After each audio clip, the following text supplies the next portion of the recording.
Hello everybody and welcome to a new video. We are doing a slightly different one. Something we talk about in my vlogs but I feel like needed a full sit down video is what books that I have been reading this year so far.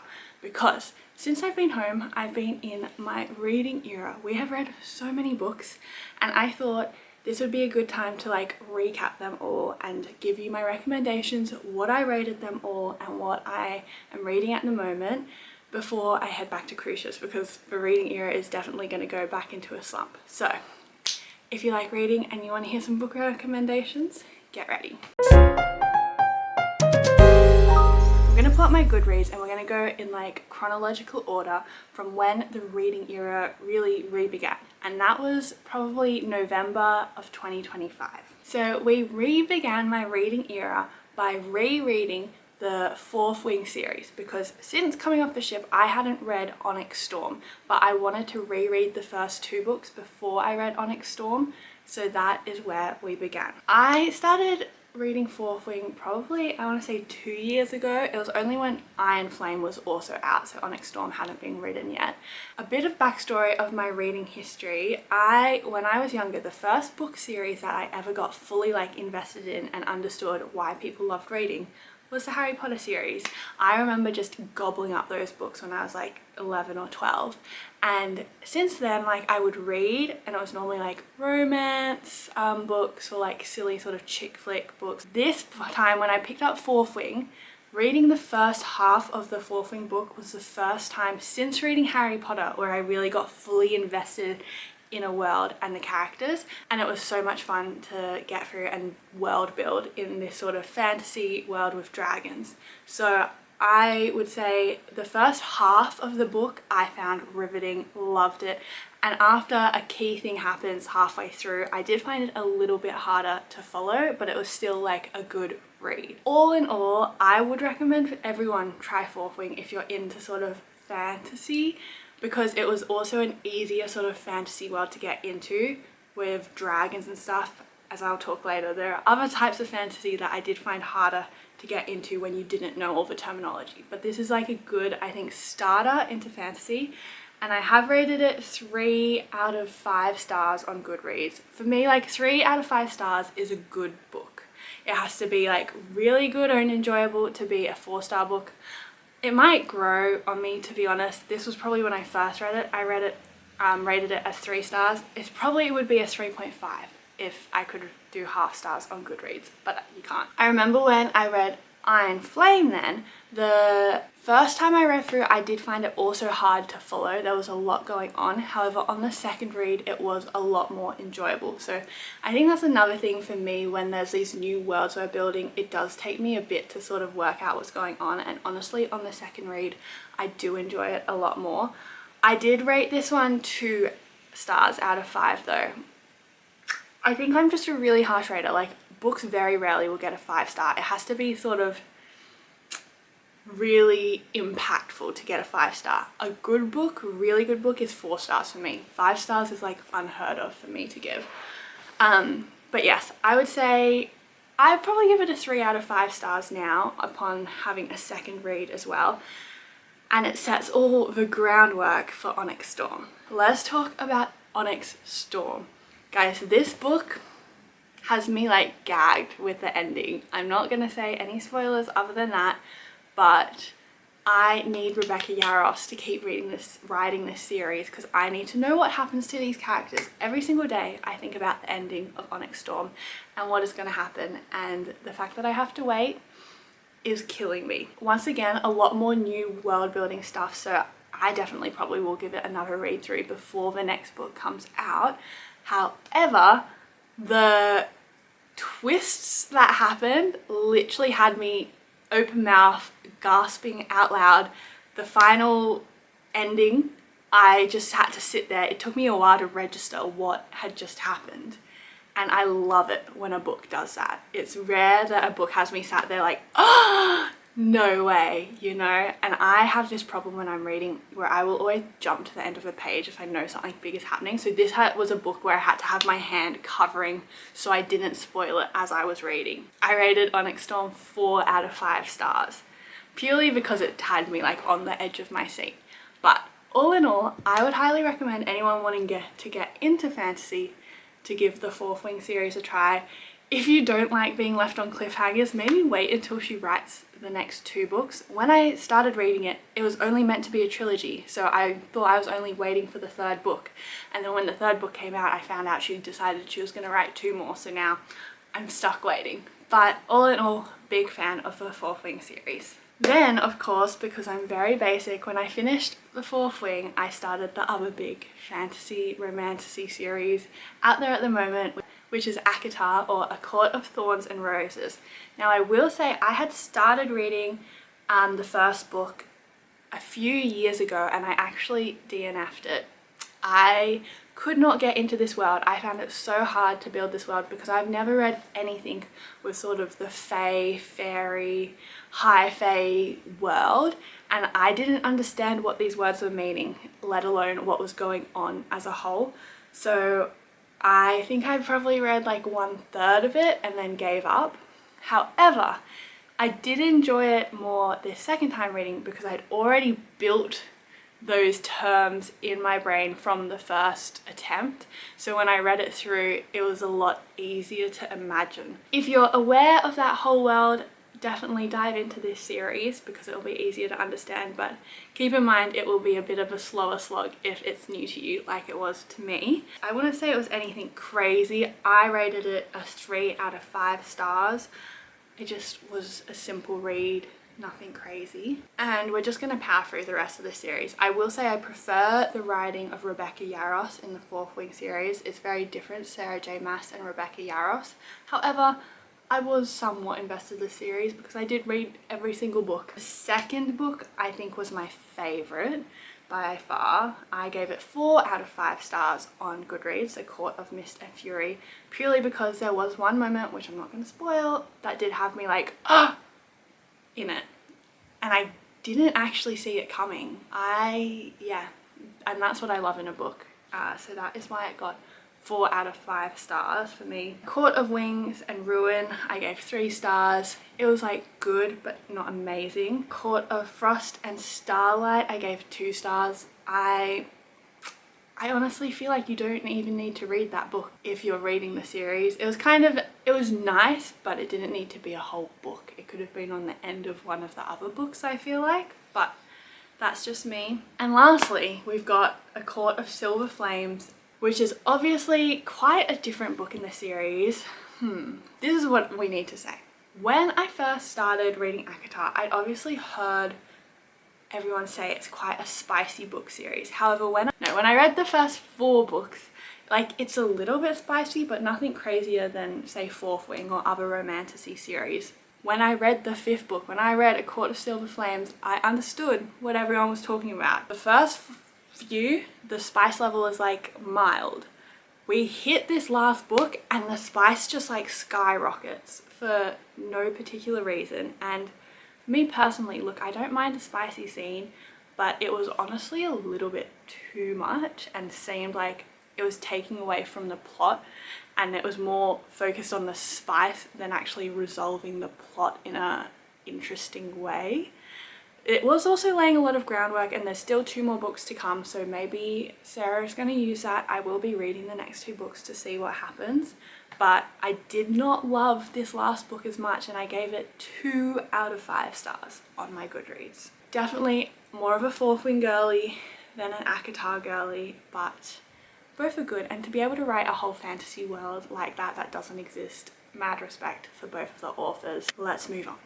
After I finished those 2 romantasy series, I decided I needed like a break from fantasy and world building. I just wanted a contemporary book, and I was interested to see what Rebecca Yarros's contemporary books were like. So I picked up The Last Letter.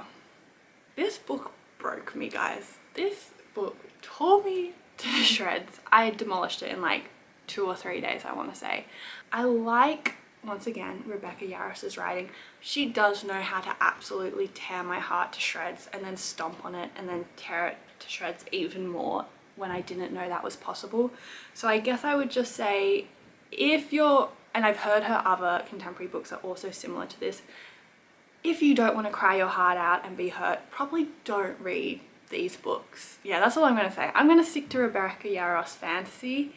I can't deal with that sort of pain. I also realized I'm not really into contemporary sort of love stories at the moment. I just want to live in a fantasy world where stuff is nothing like this real world. So that was my little delve into her other works. I gave it 3 out of 5 stars on Goodreads. I then read Before the Coffee Gets Cold. It is translated from Japanese, but it's obviously a very popular book. And the concept with this book is there's a coffee shop in Japan which you can go to, and basically you get one chance. There's all these rules around it, but you can travel to another time in that cafe. There's all these rules and you go through, I think, 4 or 5 different people's journeys and what going back in time teaches them or shows them. And it's one of those sort of books that makes you think about life and how you live your life, and that is the kind of book that is more likely to get 5 stars from me personally. I gave this one 4 stars out of 5 on Goodreads.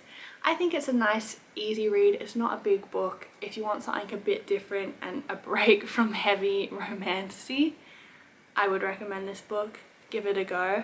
I do have other books like this that I've read in the past that we're not talking about today, but if you want to hear about my 5-star books, I can make that another video as well. Then I wanted to get back into, I guess, fantasy or other worlds, and one series that I've never read that is obviously very popular, I've got it here too, The Hunger Games. I've never read The Hunger Games and I had never properly watched the movies, so I wanted to see what it was all about. So I picked up this first book. I think I ate this up in a day or 2 as well. I did actually know a little bit more about this book than I thought I did. I think I've seen parts of the movies which sort of gave it away, but it was nice reading about these worlds. I really enjoy, I guess, the dystopian sort of world books, because Divergent is another one that I was obsessed with as a kid. I'm not going to say much because I feel like most people have read this book and watched the movies. I gave it a 4 out of 5 stars. And then Catching Fire, which we also had this random copy. We don't know where this copy came from. We just found it on our bookshelf and it's like mangled, but I read it. That one I gave 4 out of 5 stars as well.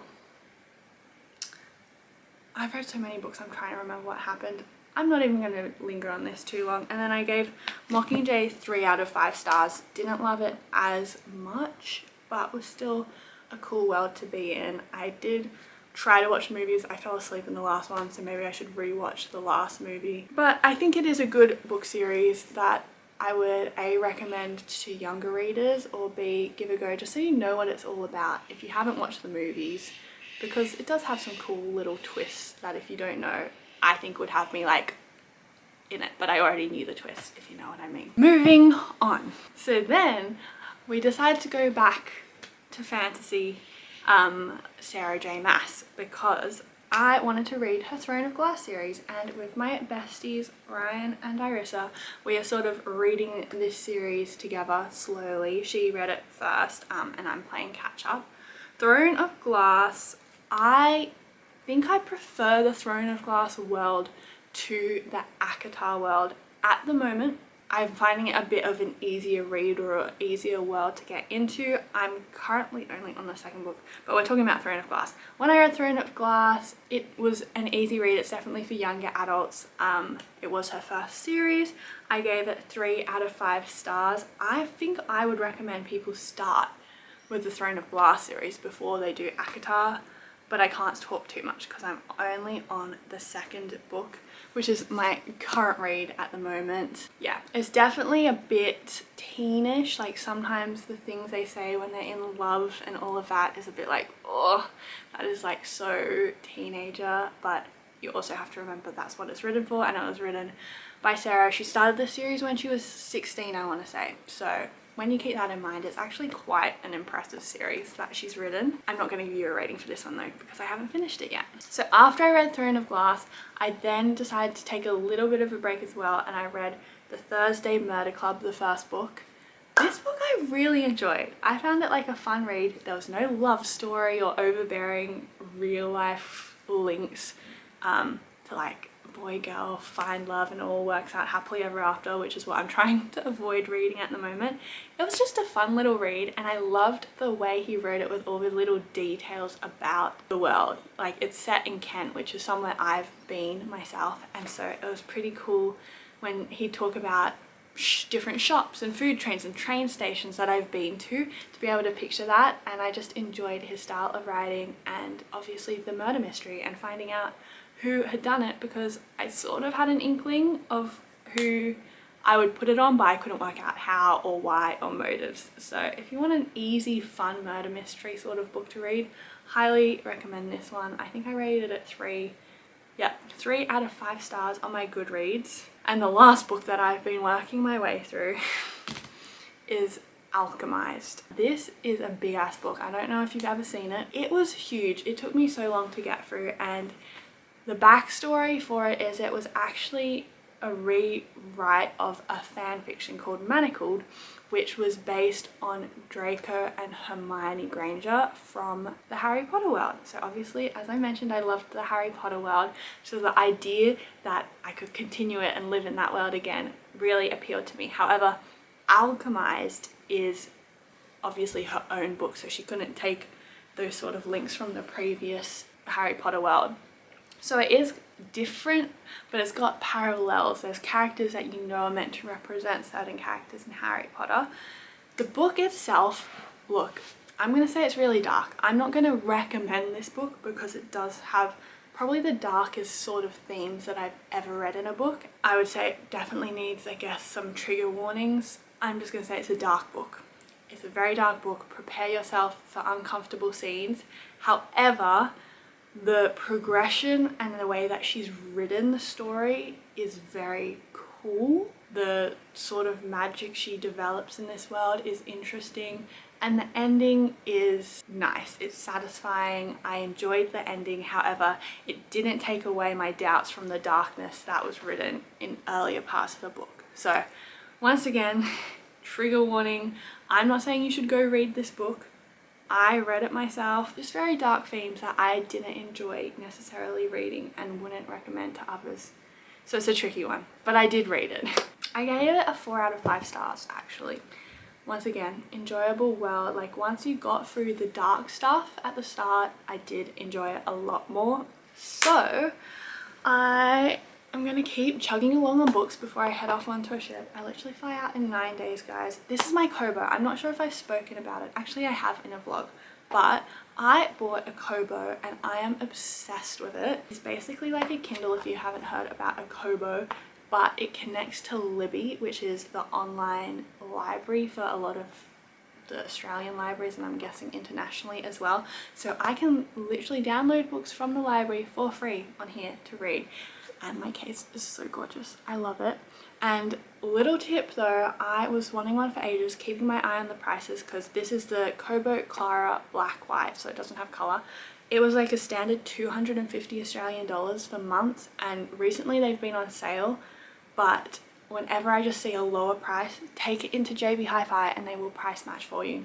So if you want a Kobo, that would be my advice. I thought it's going to be perfect for on the ship because I can fit it perfectly in my bag. So if I ever have downtime or if I'm in the mess and there's no one to hang out with, guess who's going to be reading?